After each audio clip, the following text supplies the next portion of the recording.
This is Psych 111. I'm Bruce Bradway.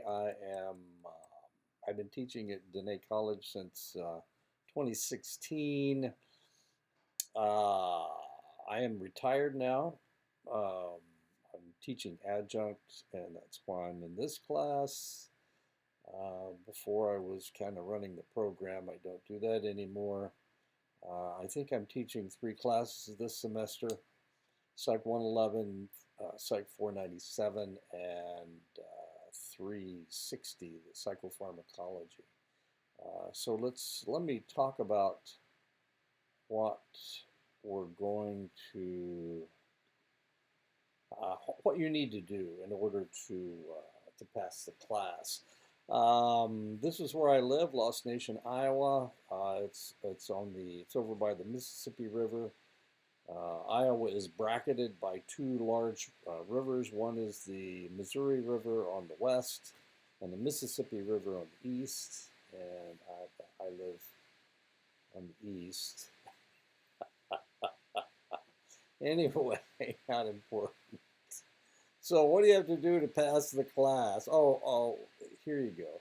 This number right here, this is my Zoom number. I will be holding office hours. These are office hours. You don't have to check in with me or anything. You can just come to office hours whenever you need to talk to me. Monday is 9 to 10. Tuesday is 2 to 3. Wednesday is 3 to 5, and then Thursday is 9 to 10 again. So you need to talk to me. The reality is I'm usually around. I've usually got I'm outside. I actually own an orchard, so I'm outside working on my cherry trees or my apple trees. Usually my apple trees.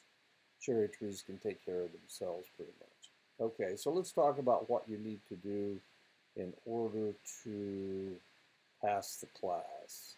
Okay, there's three things that you need to do. You need to take each chapter quiz. Each one will be 15 questions about the chapter that we are covering. You'll have to write a paper. It's a 5-page library paper about something that you found fascinating when we were talking about all the 15 chapters. Actually, this will be due the beginning of April. This will be due the beginning of April, so we'll only be through chapter 8 or 9, I guess, by that time. The other thing is the discussion questions, and this is really where I grade you, is on the discussion questions. The discussion questions, I'm asking you about how you feel about this or feel about that. And as far as I'm concerned, that's really the most important part. The chapter quizzes are just making sure that you picked up all the things I want you to pick up. The paper has to do with what you think about this, that, or the other, about one subject that really fascinated you. But the discussion questions are me asking you questions about how you feel about this or how you feel about that. And I'll try to make them as interesting as possible. The first one, I just want you to tell me who you are. Okay, and that's about it. That's the three things that you need to do. You need to do the chapter quizzes. You need to write a paper by April, and then you need to do the class discussions. And there will be a discussion with each chapter. And usually the discussion has something to do with whatever the chapter was about. So let's go ahead and get started. And the rest of this syllabus just tells you. Oh, the other thing is, I'm not a fan of AI. You may be a fan of AI. The problem I see is that people will stop thinking. They've stopped thinking already. They've got a problem. I have 5 degrees in 4 different disciplines. I have a degree in English. I have a degree in medical laboratory technology. I have a degree in international relations. And I have 2 degrees in psychology. So as far as I'm concerned, life is, you need to be curious. And The problem I see with AI is that sometimes they give you bad information. So I don't want you to use ChatGPT. If you use ChatGPT, I will figure it out. It's not that difficult. ChatGPT cheats a lot, and because they cheat a lot, all you need to do is look at what they said and figure out that they don't know that the paper wasn't written. It was written by a robot. It's real easy. Robots cheat all the time. Sometimes they make stuff up, and because they what they're doing is they're taking a compendium of information and they're giving you the average. That's what they're doing. Well, half of the information they have, some of the information they have is inaccurate, is incorrect. It's just people talking, making stuff up, and they don't know the difference between people that made stuff up and people that did. So there you go. Anyway, don't do it. Don't use ChatGPT. Don't use AI to answer any of the questions. I don't really care what somebody in Bangladesh is thinking about the Navajo people. I care about what you think about the Navajo people. Anyway, okay. So the rest of this is just syllabus and whatnot. And I do okay. I will put this on the website. So let's go ahead and get started. There we go. Okay, Introduction to Psychology, Chapter 1. I'll try not to have as good a time as I normally do. I really enjoy teaching. Wait a minute, how does this work? There we go. Okay. Okay, there we go. Introduction to Psychology, Chapter 1. What is psychology? It's a study of our mental processes. And we go into it in really strange depths. Sometimes we just hit it superficially, but sometimes we go into to the very neurons that are firing. As a science, psychology covers such topics as the nervous system, of course, sensation and perception, learning and memory, intelligence, language, thought, really, growth and development, and actually these are all chapters that we will study in depth. Personality, stress and health, and this is actually me a long time ago when I was teaching up on the Fort Belknap Reservation up in Montana, up near the Canadian border. This is mud volleyball, and I lost, so I had to do push-ups. That's me doing push-ups. I think it was 25, and as you can see, the guys that beat me are really yucking it up. Psychological disorders. Our head popped off. Sexual behavior, and we will talk about sexual behavior. We do teach sexual behavior. Dr. Barber teaches a class in sexual behavior.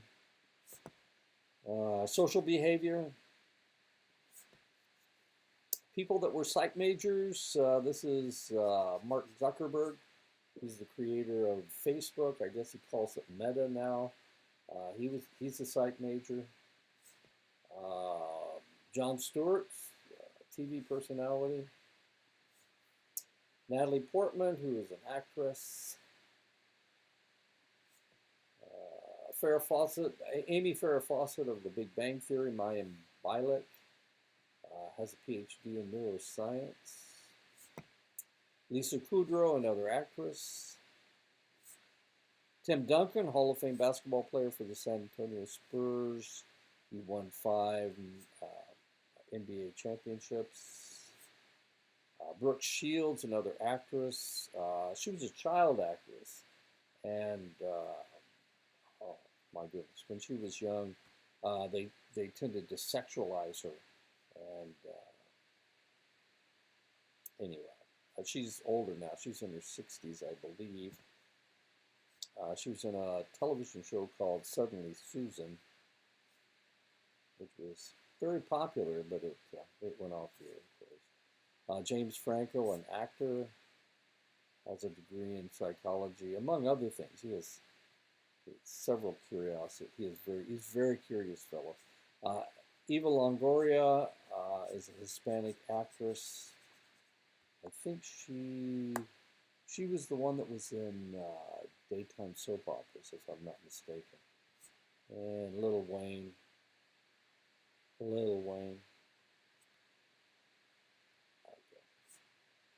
The ancient Greeks acknowledged psychology, but more as a philosophy of the mind. How does this happen? It wasn't until the 19th century that physicians realized that certain illnesses were caused by maladjusted mental processes and could be improved through talking therapy. And so psychology, modern psychology came out of medicine, came out of medicine of the 19th century.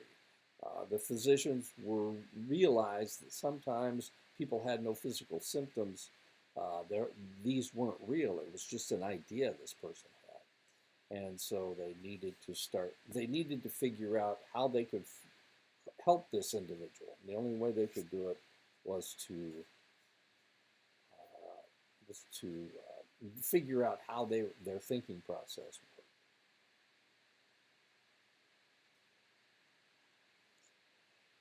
In 1873, in Leipzig, Germany, which is right outside of Berlin, Wilhelm Wundt published The Principles of Physiological Psychology, a book describing his findings from experiments on human conscious processes. Wundt felt that he could identify the components that combined to create conscious experience. And that's Wundt right here. These are his helpers, or Dieners, that's in German. Wundt built the first psychological laboratory and constructed experiments around mechanical stimuli such as puffs of air or subtle sounds. He reported through introspection, internal perception. This direction and form of inquiry became known as the structuralism and became dominant in Europe. Structuralism. This is how people think. This is where thought processes come from. They were creating an understanding of the structure of thought. At the same time Wundt was puffing air into people's faces, one of the great thinkers of American academia was going in a different direction. Now, we're talking about Europe, trying to figure out how these things are put together. But in the United States, that's not what we're looking for. In the United States, people come to the United States to make money. People come to the United States to be successful. So that's what Americans are looking for. They're looking for function. William James of Harvard University saw Wundt's view of chopped up sensations as not representative of the human mind. I mean, it's obvious. You can puff air into somebody's face. You can have a subtle sound. That doesn't mean anything. As far as James was concerned, thought is a continuous process. That's what we need to figure out, how this continuous process works. James felt that through introspection, the human mind was fluid and continuous. James' theory sought to explain how we interact with our environment and how humans cope and develop habits. Because it looked at the human mind as a mechanism of change and adaptation, his school of thought was labeled the functionalist school. And of course, why in the world would, we are Americans, of course, we're trying to increase our productivity. So we need to figure out function. We need to understand how this works and how we could control it. We need to understand the function. So the Europeans in that era were looking at the structure of thought, and as Americans, we were looking at the function of thought. While these schools of thought deal primarily with the philosophy and the research of psychology, physicians were dealing with patients who were incapacitated by mental problems that were not physical in nature. They needed help to cure their patients in the form of counseling. The father of counseling psychology was Sigmund Freud. The counseling technique developed by Freud was psychoanalysis. Now, we have to remember that Freud came out of Europe. So he's dealing with structuralism as well. He's dealing with structuralism, but he also needs to deal with the practical aspect of psychology. We need to figure out what their problem is so that we can make them closer to normal, so that they can be part of society. Right now, they're not.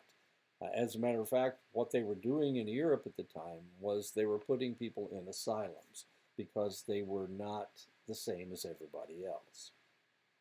And so Sigmund Freud he came up with a way of talking to these individuals. It's a talking cure. To talk to these individuals, trying to figure out what we could do, what he could do to make them better, to make them functional people in society. And it wasn't just Sigmund Freud, of course. There were doctors all over Europe that were having the same problem. And they needed an idea. They needed an idea to help people get over their mental problems. They knew that there wasn't a physical problem. They couldn't throw medicine at them. That didn't work. Of course, they didn't have that many medicines back then. They needed to figure out a way to get these people back into society.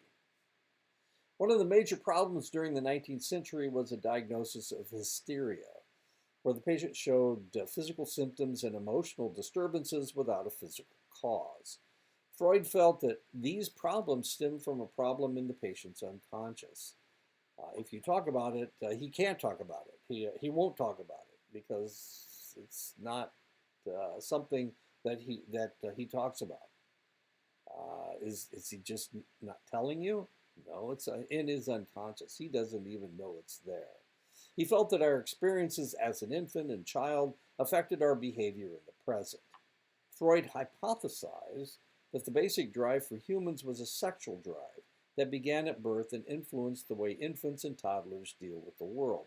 Now, one of the things that we need to understand is that this is about the time that Darwin came out with his theories. The idea was that looking at all the animals in the world, which was one of the things Darwin tried to do, looking at all the animals, we can see that the sex drive is the most important thing to cows. It's the most important thing to insects. There are insects that live that's all they do is reproduce, and then they die. They are born without mouths, then they can't eat, and all they do is reproduce. So all animals are geared to reproduce. Their sex drive is the most important thing about them. And they can do other things, of course. They eat in order to reproduce. They can do other things, but it is the sex drive that is the driving force in their lives.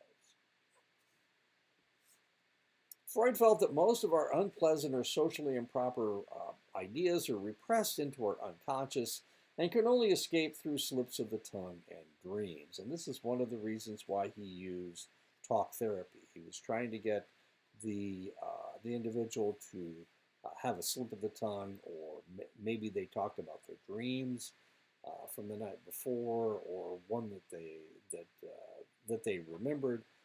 If you remember a dream, it means that the dream was significant. Freud felt that humans are controlled by these unwanted sexual thoughts and that they are constantly repressing them. You have to remember that Victorian society, the reason we tell jokes about the Victorians is because they were very sexually repressed. And if we look at the clothes that they were wearing at the time in Europe, women didn't show any skin at all. They wore gloves. Their blouses came all the way down to their wrists. The collar on their blouse came all the way up their neck. They wore veils. It was almost like the burqa that Muslim women wear. It was that it was that extreme.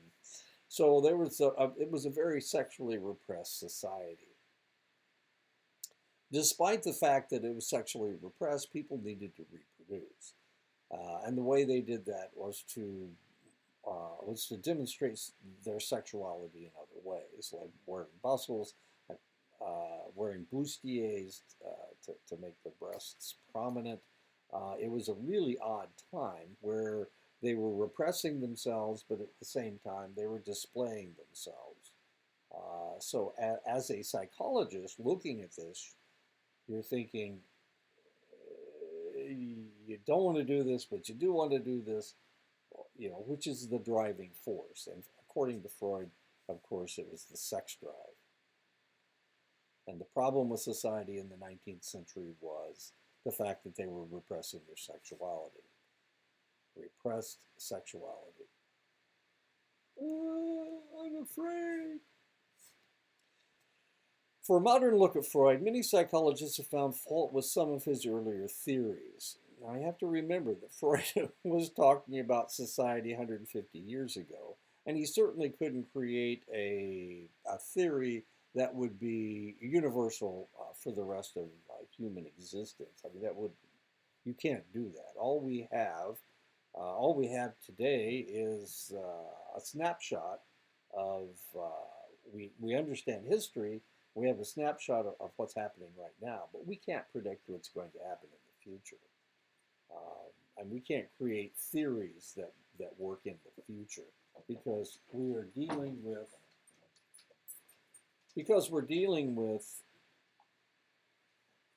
society today. And of course, he was also dealing with Europe. And remember, Europe had started as under structuralism, and then Freud wrote his theories at the end of the 19th century, beginning of the 20th century. And while in the United States, we were still trying to figure out how to get more parts out of our factory workers. In the 1930s, three German psychologists fleeing Nazi Germany came to the United States and established the idea that the sum was greater than its parts, or Gestalt. Gestalt means the sum is greater than its parts. Wertheimer, Kafka, and Keeler found structuralism as too limiting. They wanted to consider stimulus and response from the point of view of all factors. And this was the Gestalt movement. Gestaltists believe that perception is accomplished by integrating separate stimuli into meaningful patterns and taking these pieces to make a whole. A good example of this would be an optical illusion that people see as completed, though the pieces don't fit together completely. And of course, we see a square here, but this is actually all that there is. That's an optical illusion. And these are two more optical illusions. Do you see the dog? It's right here. Actually, this is just a series of dots. Do you see the triangle? These are three, what are those?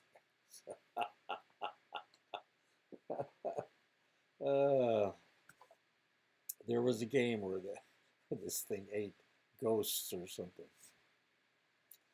Okay, so that's Gestalt. Gestalt is the idea that the sum is greater than the sum of its parts, or the idea is greater.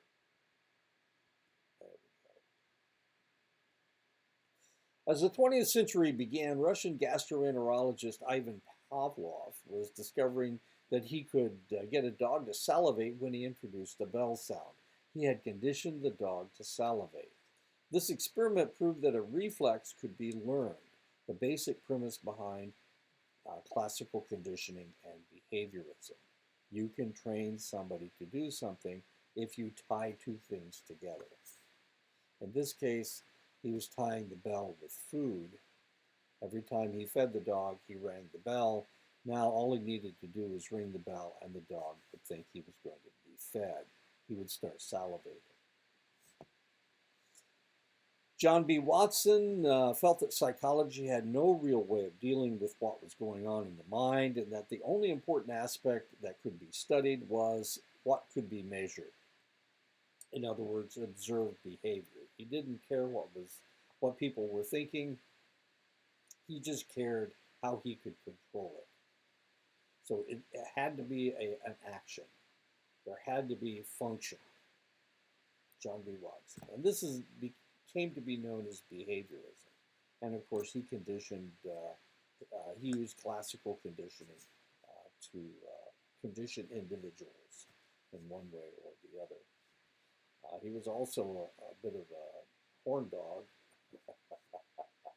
He was working at Johns Hopkins University, and he was having an affair with one of his colleagues' wives.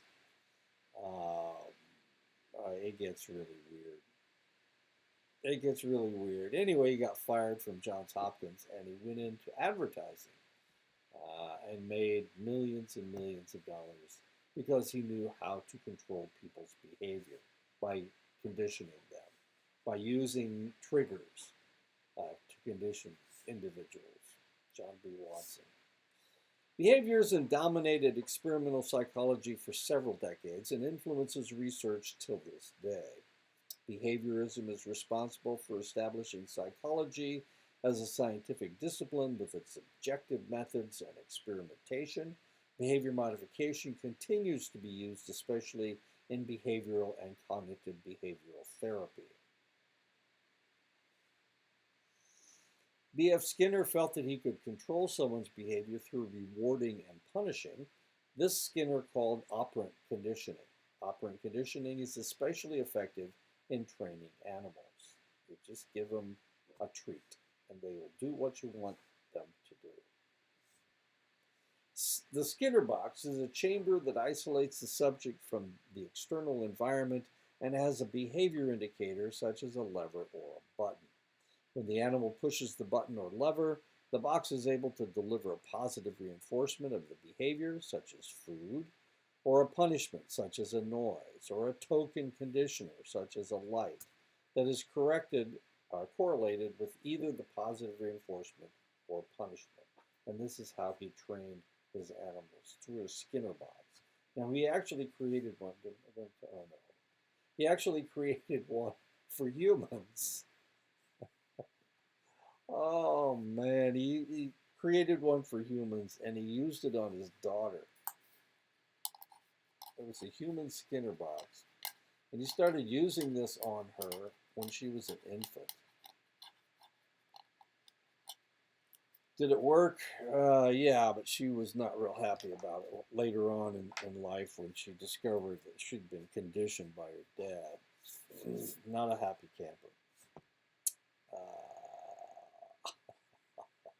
During the early 20th century, American psychology was dominated by behaviorism and psychoanalysis. And so if you go, by the time we get through World War II and into the 1950s, that's where we are. And some people thought, well, wait a minute.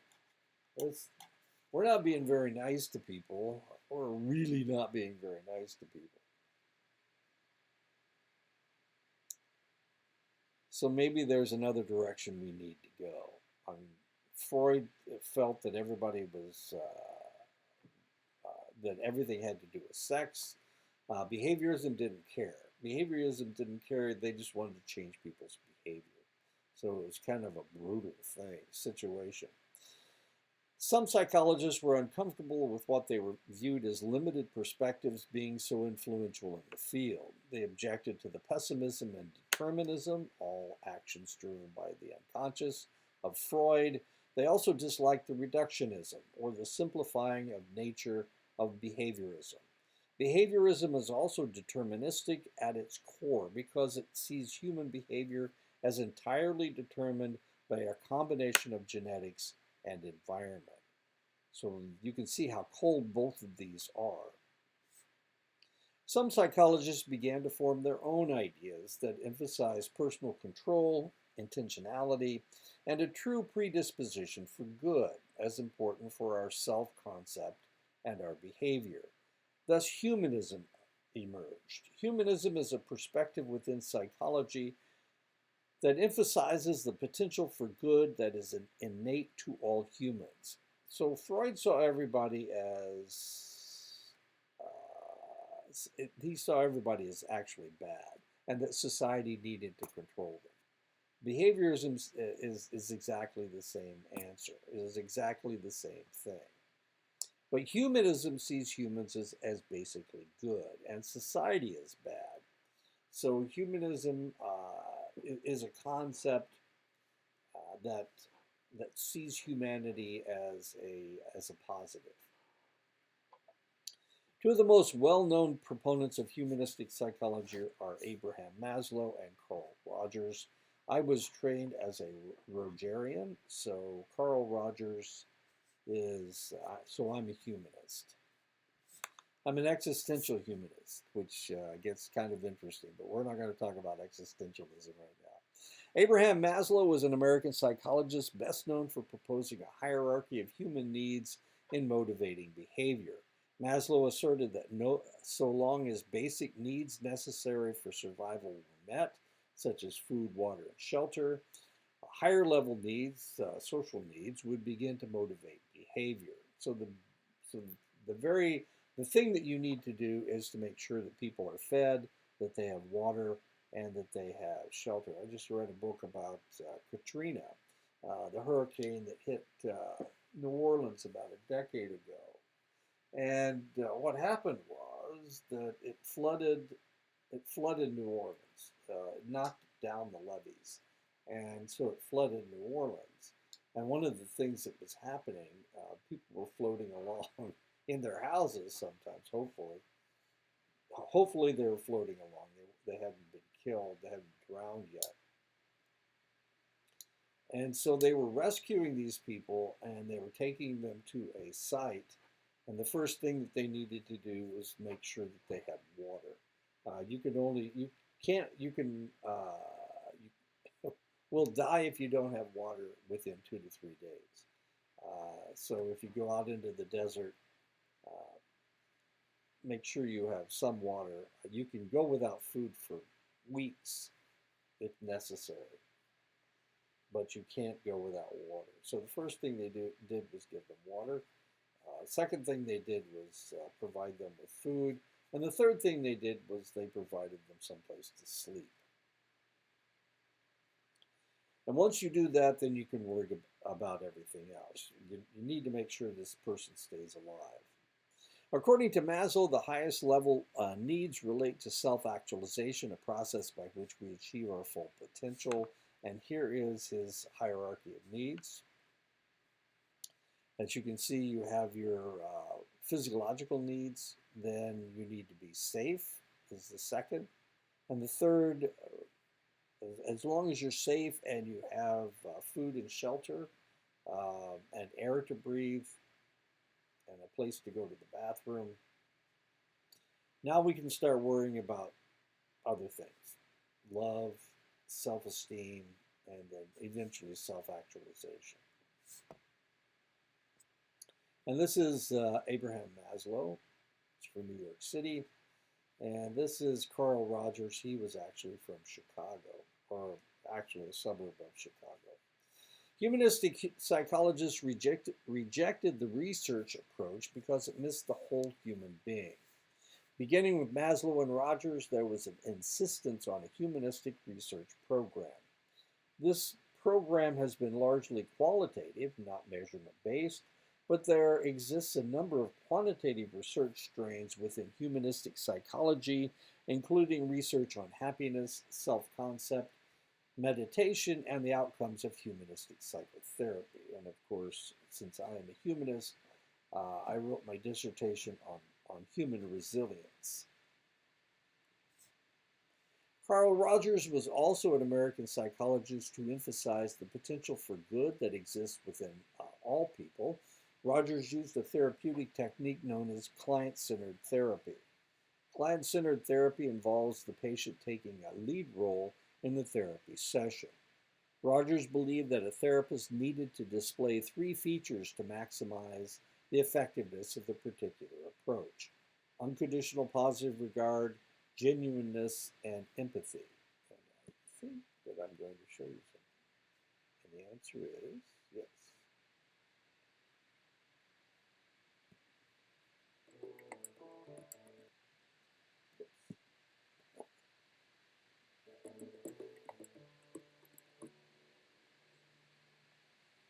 I am very fortunate, and the client is very fortunate if I can feel I really accept you fully just as you are.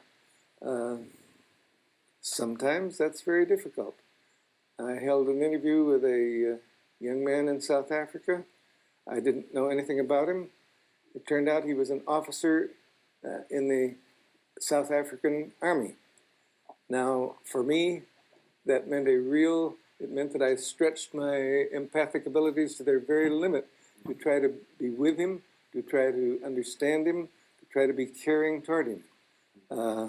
I didn't feel I did too well. And yet, I've learned since that interview really changed the course of his life. Um, so I feel that if I can be genuinely understanding, try to listen not only to the words but to the meaning, trying to understand the person that's hidden within each one of us, that's helpful. If I really care about this person in an unconditional way, that's helpful. If I can really be myself in the relationship, not a professional expert, not a, quote, psychologist, not a psychotherapist, just me in that relationship, that's helpful. All those things are possible, and when they come together, that creates a very powerful climate for change, for growth, for drawing out the potential of the client.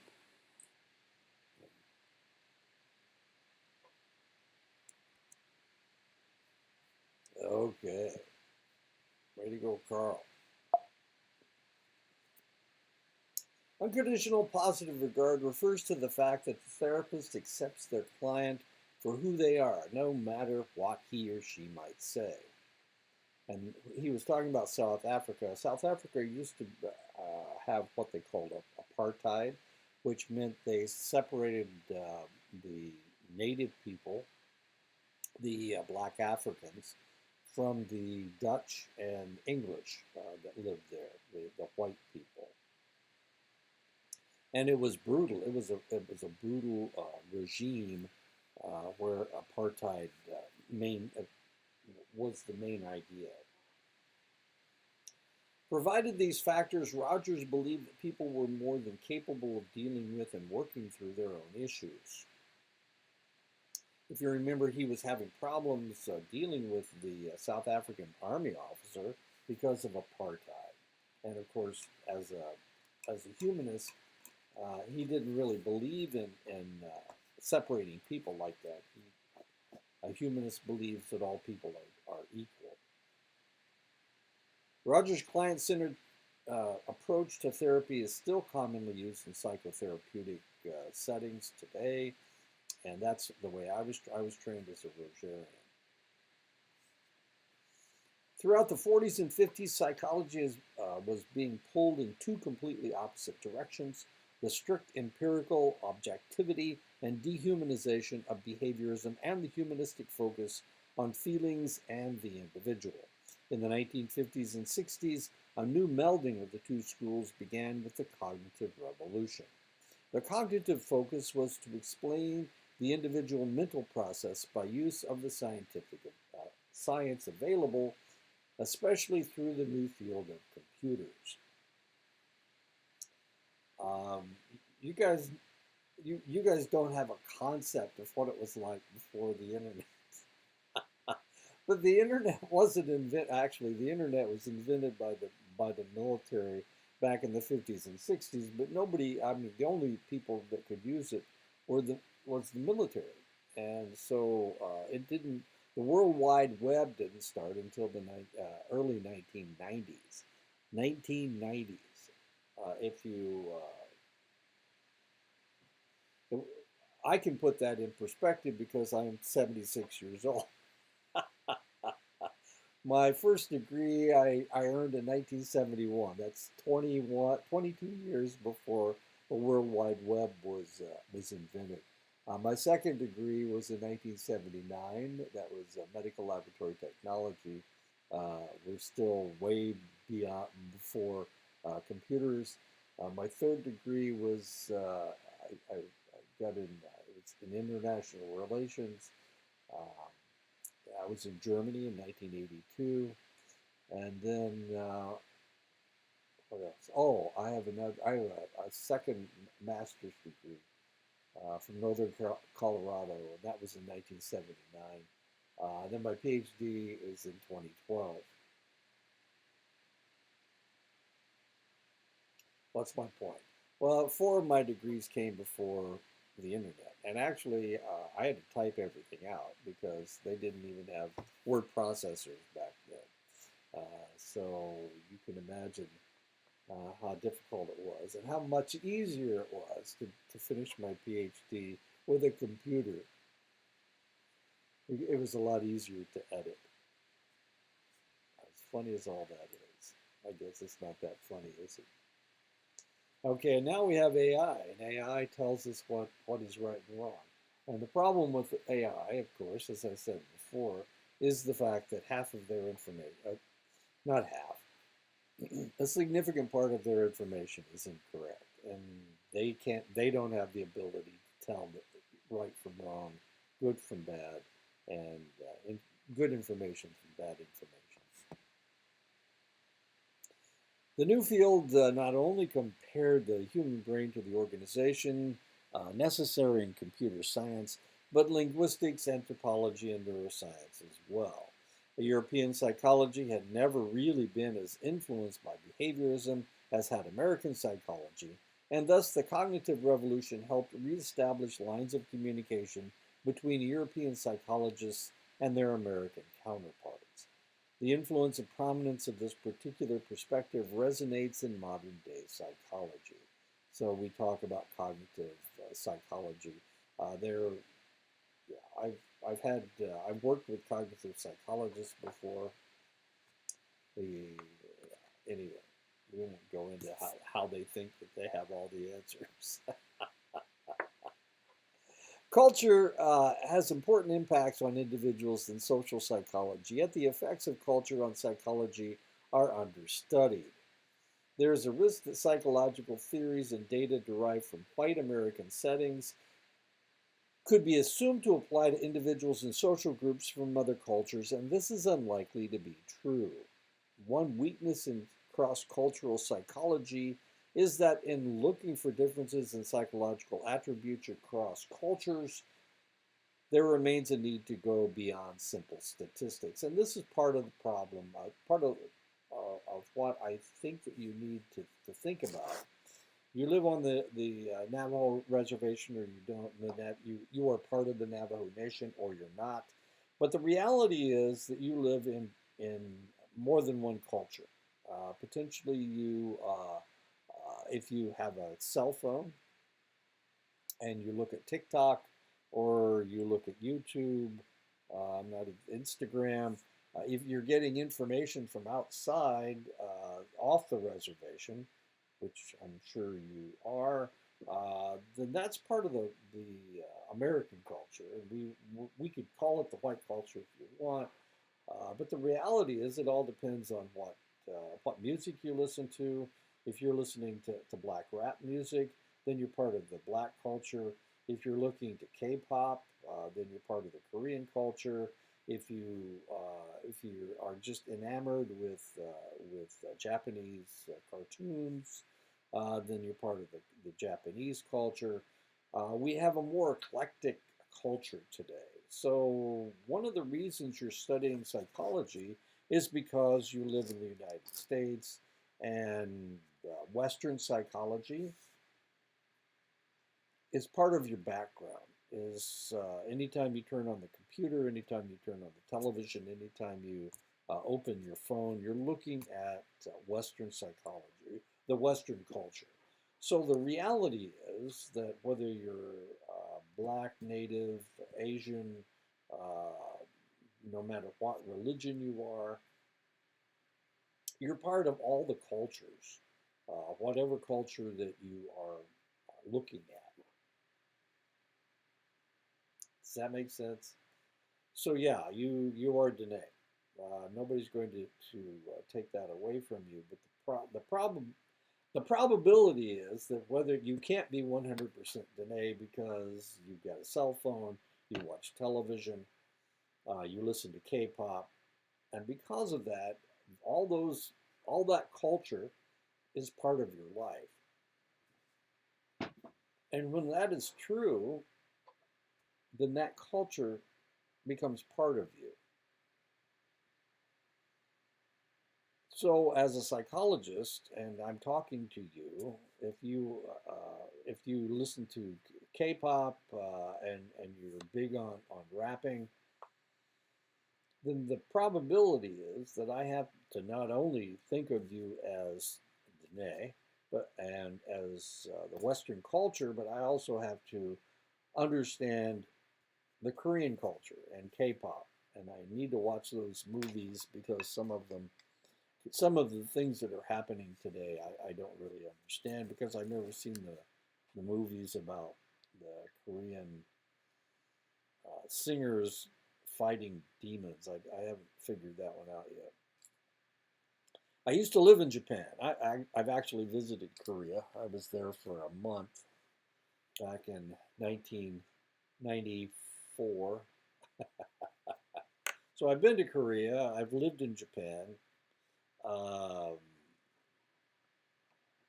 I can't say that I really understand their culture, but I recognize it.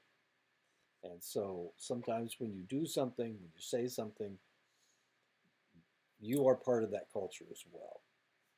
Okay? And that's the reason we're studying Western culture because you can't get away from it. If you turn on the television, you can't get away from Western culture. If you have a cell phone, you can't get away from Western culture.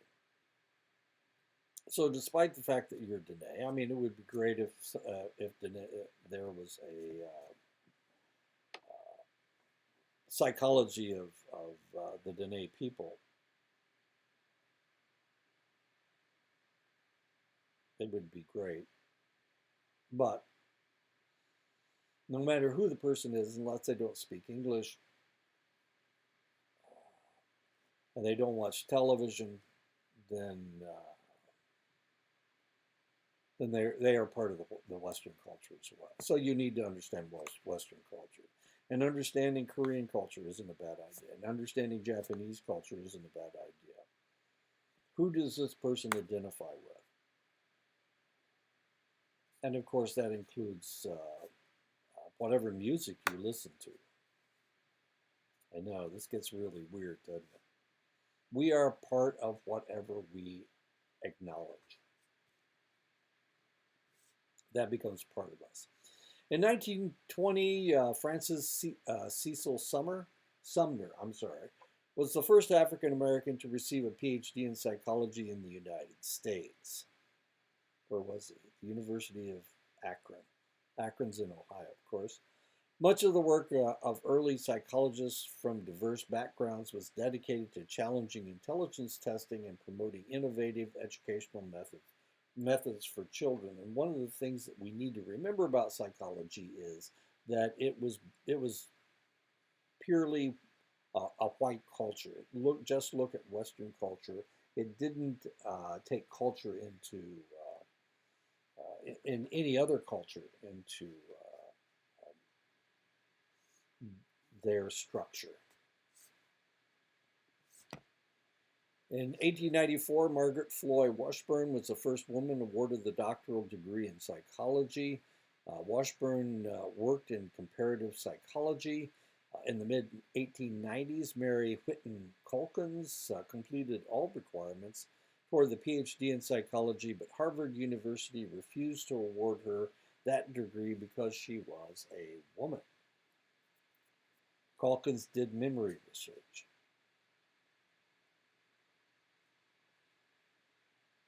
Washburn and Calkins, I think. Inez Beverly Prosser was the first black woman to receive her PhD in psychology in 1933 from the University of Cincinnati, once again in Ohio. The research by Prosser, along with Francis Sumner, was instrumental in the court case of Brown versus the Board of Education of Topeka, Kansas, in integrating American schools. Okay, so the reality is, and you can think about this any way that you like, but the reality is we're whatever culture that we study. If I listen to a lot of Wagner, that's German culture. Um, if I only watch Korean movies, that's the Korean culture. I have a former student from Bangladesh, and his problem is that he wants to teach in the United States, but the all the movies that he watches are from they're Bollywood movies. Um, so when he tries to deal with people from the United States, he's dealing with them he was as if they understood people from Bangladesh, and that just doesn't work. It hasn't been working. So he's taught over the last 5 years, and he keeps getting fired. And the reason he gets fired is because he treats Americans like he would treat somebody from Bangladesh, and it just doesn't. It isn't working. It just isn't working. He's worked at small colleges. He's worked at large universities. He's worked in PhD programs. He's worked in graduate school, and he just can't handle it. And I haven't talked to him lately. I don't think he has a job now. I think he's moved back to Bangladesh. It just didn't work. You've got to understand the culture. And you've got to respect other people's cultures. The study of the brain and nervous system has enjoyed increased popularity over the past several decades through the development of the various brain imaging machines. Initially, the only way of mapping the activity of the brain was through the EEG, electroencephalogram, and this is electroencephalogram. It's giving you, okay, it's telling you what the brain is doing. X-rays are not really sensitive enough to show a good picture of the inner workings of the brain, but with succeeding generations of brain imaging machines, a working view of the brain and its structures has become possible. Autopsy was just not adequate. And this is the nervous system, of course. This is what a brain scan looks like. The next generation of brain imaging instruments was the CAT, or computerized axial tomography scan, the CAT scan. And this is what a CAT scan looks like. The CAT scan is an X-ray of the thin sliver of body tissue. Now that gave you some information. You could find tumors, but it really didn't tell you what was going on in the brain. The next generation of brain imaging instruments was the MRI, the magnetic resonance imaging. MRIs use a series of magnetic fields to detect the chemical activity in the brain, and this is what an MRI looks like. The latest brain imaging instrument is the PET scan, the positron emission tomography. This brain imaging instrument detects radioactive glucose that has previously been injected into the individual being used in the brain. And what it shows is the activity level. The more glucose that's being used, the redder it is because it's more radioactive.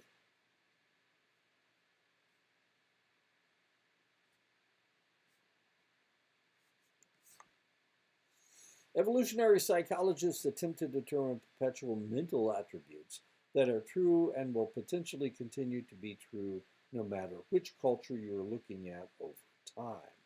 Such attributes as aggression and mating patterns may have perpetual patterns that are carried through succeeding generations and will continue into the future. Okay, one of the things that we're seeing right now, We're gonna and I'm going to embarrass you terribly right now. One of the things we're seeing right now around the world is a reduction in birth rates. Which country has the lowest birth rate? It turns out to be Korea. The Chinese used to have their population was just exploding, and so they had a law that you could only have one child. Now they're trying to get people to reproduce, and it's not working. They had the one child law for the longest period of time, for about 20, 30 years. Uh, Now they're trying to get people to reproduce, and people are not doing it. Same thing's happening in Japan. The same thing's happening in Italy. The same thing's happening in Belgium. So what's going on? So what is going on? Why aren't people reproducing anymore? And the answer is because they're not having sex. I just read a study that they did in Japan. It was people between the ages of 18 and 34. 45% of them were virgin. They had never had sex before. And this is people in their 20s and 30s. And this is one of the reasons why countries are having zero population growth. The people during the most reproductive period of their lives, 45% of the people in Japan are virgins.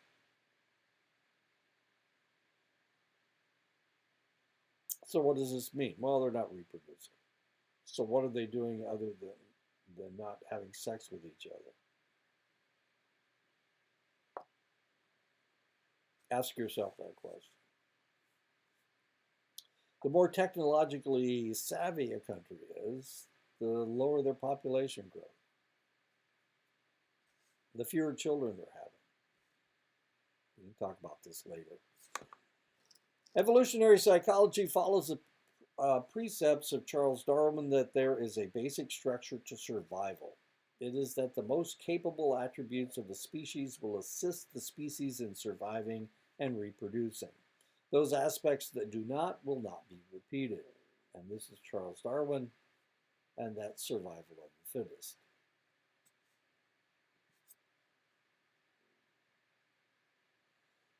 I live in Iowa.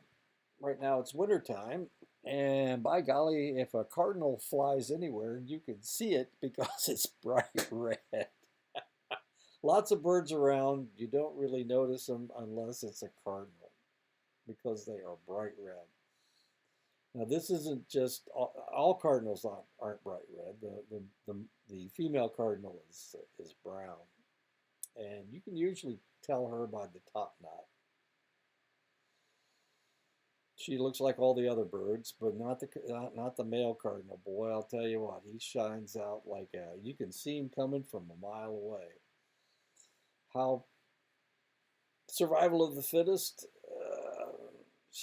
The redder he is, the more likely she's going to want to reproduce with him.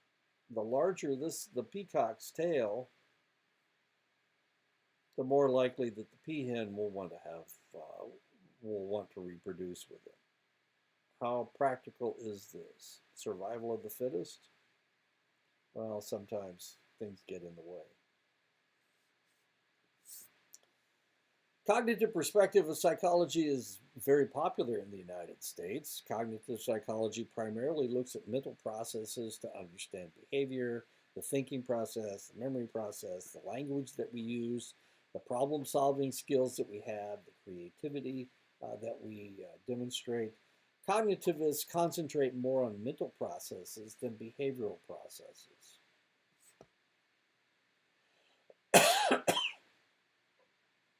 Developmental psychology is a scientific study of development across a lifespan. Developmental psychologists are interested in processes related to physical maturation. They are focused on physical changes as well as changes in cognitive skills, moral reasoning, social behavior, and other psychological attributes. And of course, we will study developmental psychology. We'll take a look at it. One of the chapters is on developmental psychology. Early developmental psychologists focused primarily on changes that occurred through reaching adulthood, providing enormous insight into the differences in physical, cognitive, and social capacities that exist between very young children and adults. And there you go. Have the same eyes, but their skin's not the same. Research by Jean Piaget, he was Swiss, wasn't he? Yeah, he was Swiss and he spoke French. Demonstrated that very young children do not demonstrate object permanence. Object permanence refers to the understanding that physical things continue to exist even if they are hidden from us. If you were to show an adult a toy and then hide it behind a curtain, the adult knows that the toy still exists. But babies don't until a certain age, and then they realize that there is object permanence. Personality psychology focuses on the patterns of thoughts and behaviors that make each individual unique. The American psychologist Gordon Allport contributed to early theories of personality. These early theorists attempted to explain how an individual's personality develops from his or her given perspective. Freud proposed that personality arose as conflicts between the conscious and the unconscious parts of the mind were carried out over the lifespan. Specifically, Freud theorized that an individual went through various psychosexual stages of development. Adult personality would result from the resolution of various conflicts that centered on the migration of erogenous or sexual pleasure-producing zones from the oral, the mouth, to the anus, to the phallus, to the genitals.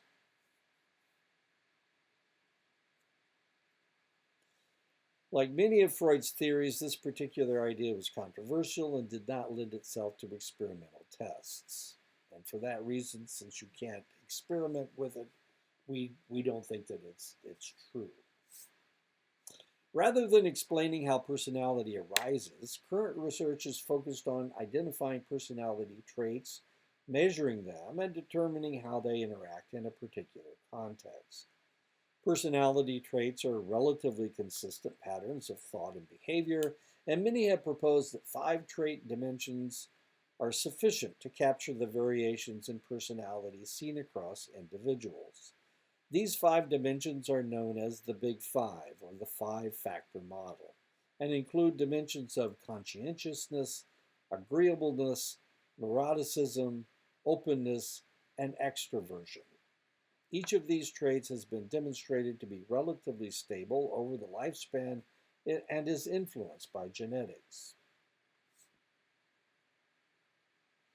Social psychology promotes studying populations by their cultural beliefs, attitudes, and values rather than trying to establish similarities between groups. These scientists seek to discover how different cultural norms affect behavior and mental processes.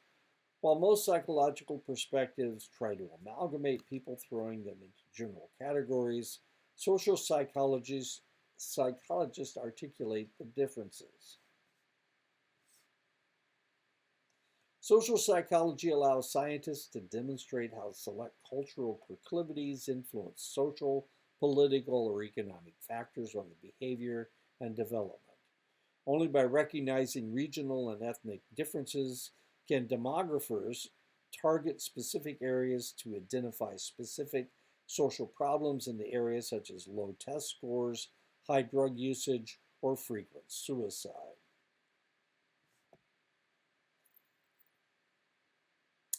In the 1960s, Nazi war criminals were still being caught and executed. We remember the Nazis were the fascists that took over the German government and led to World War II. There were fascists in Italy. There were also fascists in Spain. But it was the Nazis, the fascists in Germany, that created World War II, that caused World War II. One of the things they did was they tried to exterminate the people they didn't like. And when we say exterminate, we mean they murdered them. and they murdered them in mass. It was a form of genocide. They were not only murdering Jewish people, but they were also murdering homosexuals, anybody with any disability they killed, evangelical Christians they killed. So they were mass murdering all of these individuals. Approximately 6 million Jews were exterminated in Europe at that time during World War II. Stanley Milgram wanted to know if this was true. Their defense was that they were just following orders, that the Nazis were just following orders. And he wanted to know if this was true. So he came up with an experiment to find out if people really will just follow orders. Milgram brought in two subjects. One was to induce better memory, and the other by shocking the other individual if they answered a question incorrectly.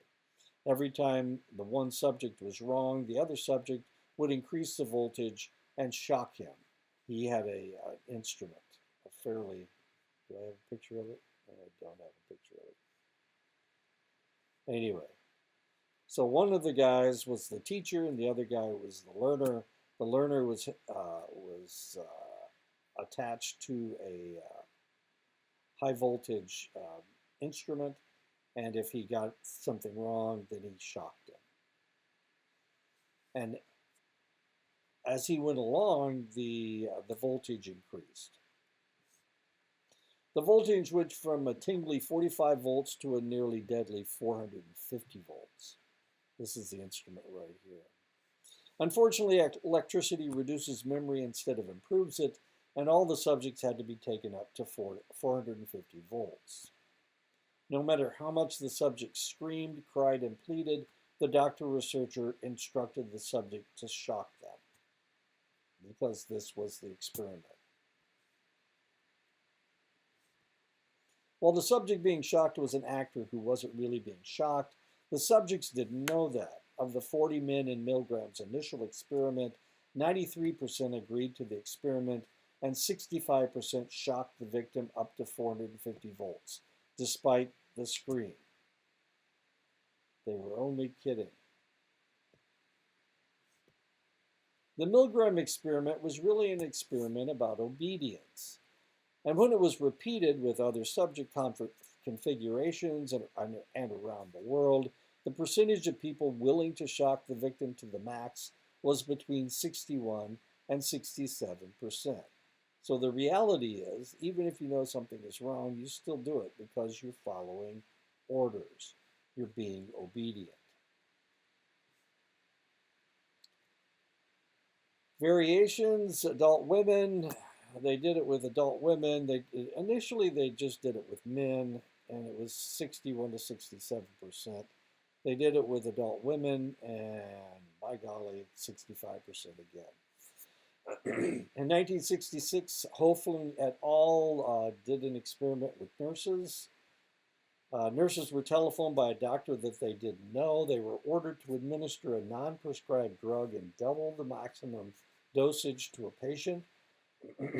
22 nurses were called. Results, 21 out of 22 nurses, 95.5%, followed the doctor's orders to administer a lethal dosage.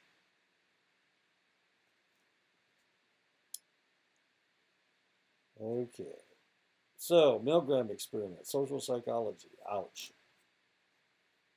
We as humans are obedient. We will do the wrong thing if we're told to do it. Industrial organizational psychology is another branch of psychology. It conducts research to improve the workplace environment for both employees and managers. They work as consultants to design programs to improve morale, increase job satisfaction, foster better communication, enhance productivity, and increase worker involvement in decision making. My friend from Bangladesh is an IO psychologist, industrial organizational psychologist. And there is a chapter about that. There's also a chapter about health psychology. With the advance of medicine, psychologists began to realize that human emotions such as stress and depression could alter the physical health of individuals. ulcers, skin diseases, stomach disorders, infectious diseases, cancers. These are all diseases of adaptation. Health psychology teaches techniques to control these emotions in order to promote good health.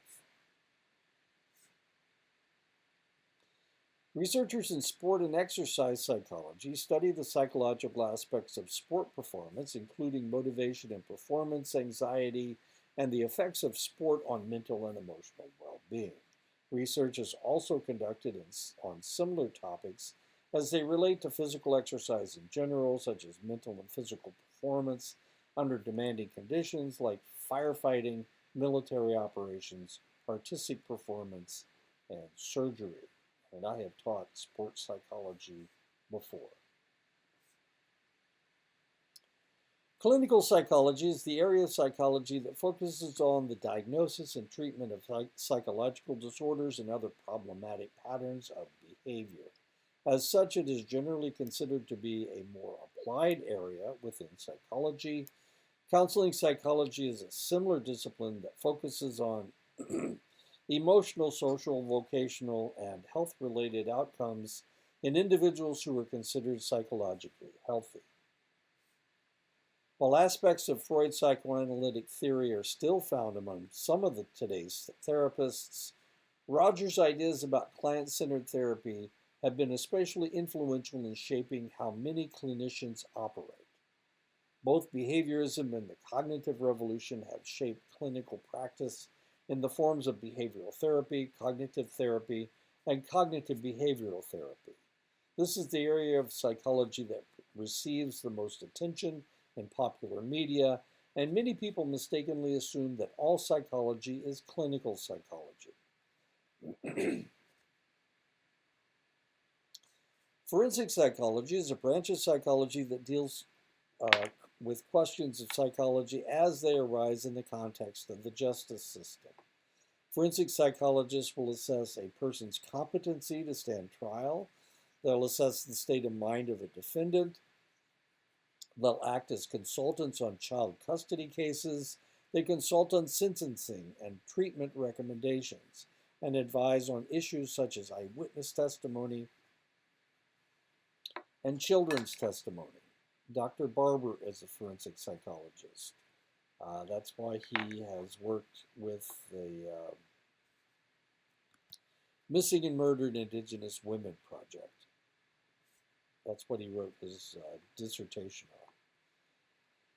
Places where you'll find psychologists, 37% universities, colleges, and other post-secondary schools, hospitals and clinics, business and consulting, 6%, government, military, and criminal justice system, 8%, primary and secondary schools and school districts, about 6%, and then other, about 15%. And as you can see, these are the areas that most psychologists go into. Clinical and counseling are, what is that, 50%, half of all the people are either in counseling or clinical psychology. There's my former student, he's an IO psychologist, about 5%. Teachers and education, 6%. Psychologists can work in many different places doing many different things. In general, anyone wishing to continue a career in psychology at a four-year institution of higher education will have to earn a doctoral degree in psychology for some specialties and at least a master's degree for others. In most areas of psychology, this means earning a PhD in a relevant area of psychology.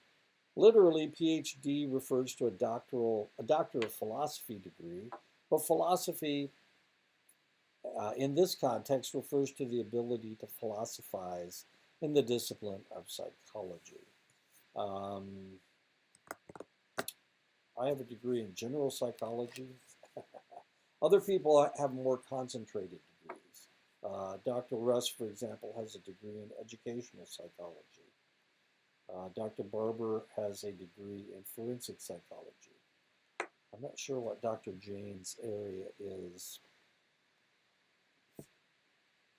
Since the 1970s, individuals who wish to become practicing clinical psychologists have had another option for earning a doctoral degree, a PsyD, or Psych D is what I call it. As a Psych D is a Doctor of Psychology degree that is increasingly popular. Psych D degree programs generally place less emphasis on research-oriented skills and focus more on application of psychological principles in the clinical context. Dr. Barber is a Psych D.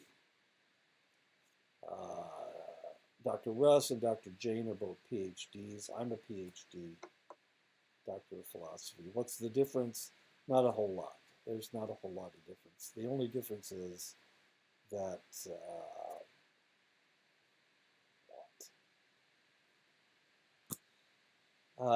we had to do original research, but so did Dr. Barber. I'm not exactly sure, but, you know, it's just another degree. Don't get excited. There we go. We're all done. Okay, so if anybody has any questions, I have office hours. They are posted. Um, if you need to talk to me about something, hey, I'll be glad to talk to you at any time. I'm usually free. I am retired, except I'm teaching 3 classes this semester. So there you go. Okay, I'll see you next week.